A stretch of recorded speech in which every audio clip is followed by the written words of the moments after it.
28 апрелде башталган Баткен районундагы кыргыз-тажик чек-ара чыры Лейлик районунда да болгон. Тажик тараптан ок атылып, чек-ара тилкесинде жашаган айлели үй жайын таштап чыгып кетүүгө мажбур болушкан. Лейлик районундагы 6 айылда турак үй жайлар өрттөлүп тонолгон.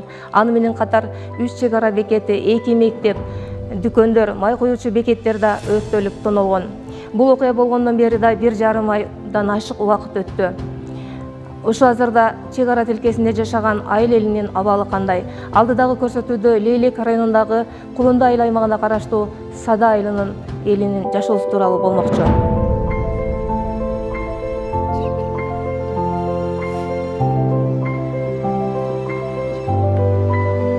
Лейлик районундагы Кулунду айыл аймагындагы Тайыр Жолдошев атындагы орто мектебинде Тажикстандын Пактабат айылы менен чектеш жайгашкан Сада айылынан 64 окуучу келип окушат. Бул айылдан келген окуучулар тажик тараптын постунан өткөндүктөн бир топ кыйынчылыктар менен өтүшөт. Айрыкча акыркы кыргыз-тажик ортосундагы болгон окуя балдарга психологиялык жактан терс таасирин тийгизген. Бүгүнкү күндө биздин 510 окуучунун арасында 64 окуучу Сада айылынан келип окушат. Алар даярдоо группасынан баштап 11-класска чейинки окуучулар. Алардан сырткары 3 мугалим келип эмгектенет.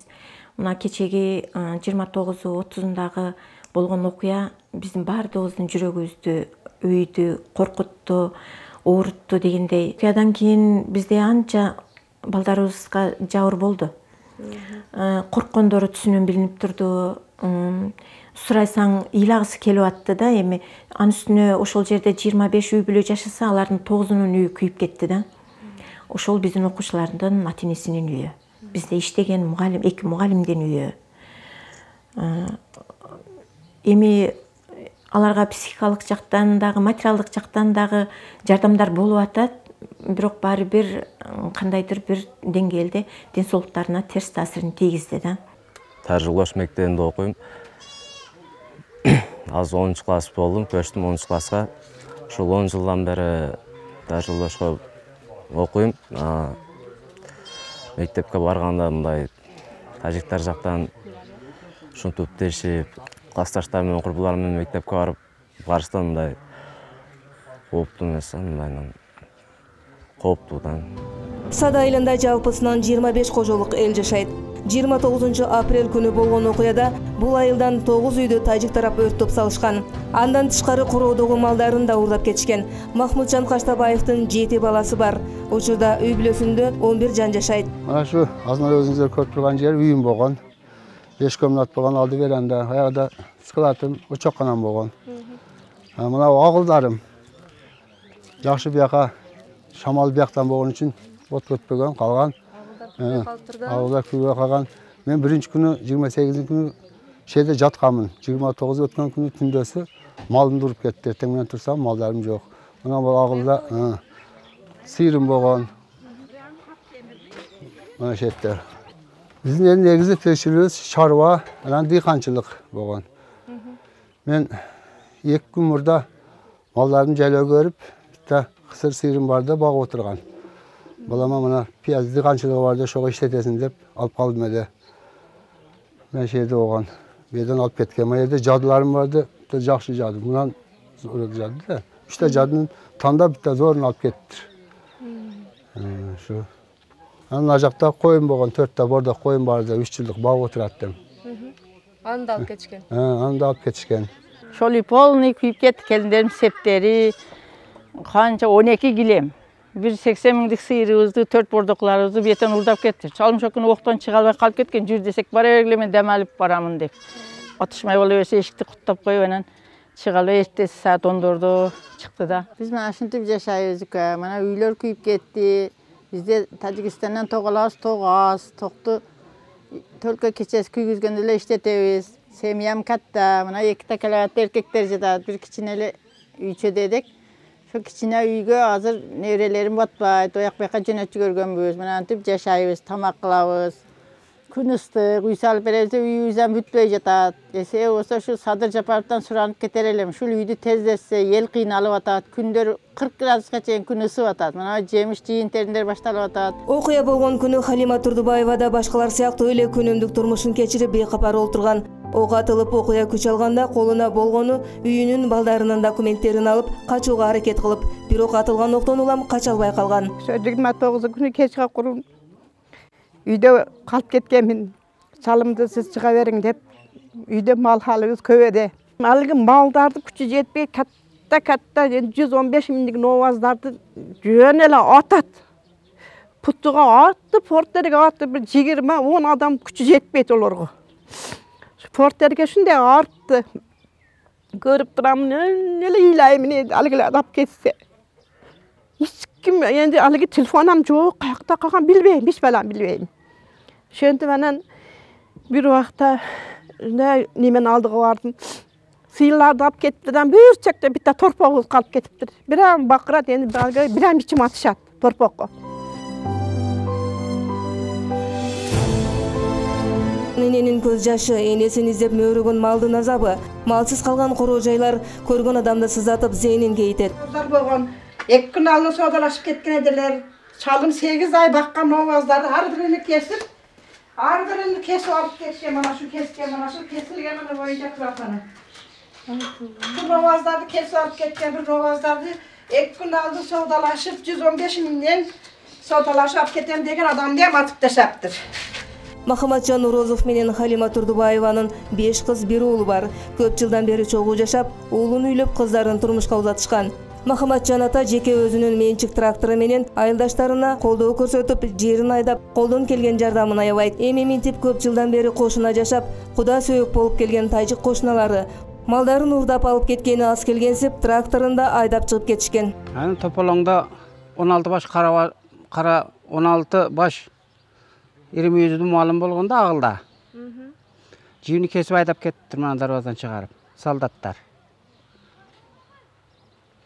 2 кочкорум 16 баш 20 малым болгон. 5 бакма букам, сыйыр торпоктору менен. Мына оңдоп койгон запас моторуму талдын астына бөлүп койгон эдим. Айдап чыгып кеткен, бизде бир эмтизим трактор таяр, тракторду айдап качып кеткен. Мына Арыстон, аны алыгы холодильник, мана олар келинимдин септери, ушулар баары күйүп калган, мана бусурга чыгардык. Мана үй тажиктин үйү, мана көчө. Ana şu köşeden turup үйге карап аткан. Mana ette bir uy turadi edi. Oyağda bir uy. Mana ette vanna, duş, bet kuhna, bet zal. Mana ayağda bir uzun uy var edi. Men keldim dağım, bir yaka jattım edi şu gün. Bir yaka jatıp, bir yaka kirip sağırlık yedim. Sağırlık yedim. Ana oyaktan turup atkan o taciklardın үйü nar jakta. Mınday keldim dağın, ondan keyin kelip, mınday ele kelip, şeke jığılıpпын. Jığılganımda şiyagım meni katık deyipпін, başım, kulağım eşitpeyim. Kolum, putum şal bolup kaldı, hiç falan bilbeyim. Huday Taala bizge, Allah Taala bizde mana uyda. Manamday Kur'an kitebimiz, çalım okugan. Bismillahirrahmanirrahim. Manamday Kur'an kitep var mana. Allah Taala şunu saktap, şunu okuyup ede çalım. Ana bu uyda köp kiteplerimiz var edi, Huda özü saktap kaldı. Hadisler var manamday, kitepler var mana. İlgergi kitepler mana, hadisler var mana ayaklarda. Allah Taala şuntup saktap kaldı bizdi. Bir yaktan şunday manşetten karasam, eşikten aldığını attı, göründü de bana. Anan sekin jatıp müntüp kelip tiktep kelip anan barıp anan mundayga bardım. Mundayga kelip anan tiktep turam, uy kuyup ketip barata, jön ele kuyup yaka karap ötüp atat. Şu menen anan betterde çöpler ösüp kalgan edi. Çöplerden aralap müntüp tiktep bardım. Tiktedim, uy kuyup atat. Şu iki ağıldın oğuz açıktılar, şu ökövden alıp çıktı. Küçü jetpeyt, hiç kimnin küçü jetpeyt. Şu Özbekçe söylegen döryen bar, Tacik söylegen döryen bar. Közüm menen körgönüm üçün Köp nime oldum. Kol putumda canı yok, korkup basa almay kaldım. Şu sekin aşıntıp bardım. Sekin ana şu arıklardan ötüp aşıntıp kaçıp barıp manşette kiçkineke yolumuz var şetten çıkıp naraka çıksam komşumuzun kızı kelip alıp ketти. Сада айылындагы электр энергиясы Тажикстанга көз каранды. Электр энергиясынын кубаттуулугу аз болгондуктан бир аз жарык эле болбосо башка электр печкаларын иштетүүгө болбойт. Ушул эле айылдагы Курманбек Орозовдун үйүндө өрттөшүп, үйүнүн күйбөй калган жерин аткылашкан. Орозочулукта мындай иш кылбаш керек эле. Малыбызды уурдап, мына акыркы бир саан уюм бар да, onu da уурдап кетиптилер. Эки өгүзүм бар эде, onu уурдап кетиптилер. Бир коюм бар эде, 3 коюм бар эде. Onu da уурдап кетиптилер. Үйдү тоноп, баарын күйгүзүп, мына ушул акыбалга алып келиптир. Бул үйдү мен кыйынчылык менен салганмын. Бүт баары жаңы эле. 3 күндөн кийин келсек, мына ушул үйдү аткылап таштаптыр. Биз жата турган үй ушул. Үйдүн октору мына дуалларды тешип коюп таштаптыр. Кийин билсек, мына жактан атыптыр, көчө жактан. Biz тирүү калганыбызга сүйүнөбүз. Эгер биз ушул үйдө болгондо октоо калып өлөт элек. Кыргыз эли буга чейин да ар кандай сыноолорду башынан өткөрүп, сыноого сынып калбай, алдыга аракет кылып жашап келген. Сада айылы чек арада жайгашса да суусу мол, дыйканчылыкка, мал чарбачылыгын көбөйтүүгө ыңгайлуу жер. Бүгүн биздин жерибиз, топурагыбыз алтын десем да болот. Алтындан да кымбат. Себеби бул Кудай Таалам кошколдоп берип таштаган экен. Бизге мына кышын жазын суу арыгыбыздан токтобойт. Биздин кереметтүү багыбызда бүт мөмө жемиш болот. Biz күрүч эксек болот. Симичка күн кармай эгип май алсак болот. Эт багытынан өзүдөн өндүрөбүз. Бул айылда жашагандар көбүнчөсү үй бүлөсүн дыйканчылык менен багышат. Курманбек Орозов да үйү өртөлгөнүнө карабастан, жакшы үмүт менен кыштын камын көрүп, бардык керектүү мөмө жемиштерди, жашылчаларды эгип алган. Сада эли помидордун мекени десек болот. Бизге чейин да эккен. Мурда Союздун убагында Ташкенттен Алайский деген базарына алып барып, элдерибиз сатып, соодалашып жүргөн. Азыр граница жабыктыгынан бара албайт. Ушул помидорду мен быйыл ниет кылып эктим. Ушул помидордун сорту бычы сердце деп коет. Розовый помидор. 800 граммдан 1 килограммга чейин барат. Бул көтөрөбүз. 1-чи сым, 2-чи сым, 3-чү сым кылып кийин көтөрөбүз. Ушул помидорубуздун аш болумдуулугу жакшы. Бул химикат сеппейбиз. Өз күчүбүз менен шуну чаап, карап өстүрөбүз. Айлели көп жылдап иштеп пешин этери менен тапкан мал мүлкүнөн үйлөрүнөн айрылышты. Антсе да болгон окуяларга сабыр кылып, кышка чейин үйлөрүн кайра куруп алууну максат кылышууда. Бирок акча каражатынын жоктугунан өлкө башчысынан жардам күтүп, мурдакыдай жашоолору кайра калыбына келишине үмүт артып турган убагы.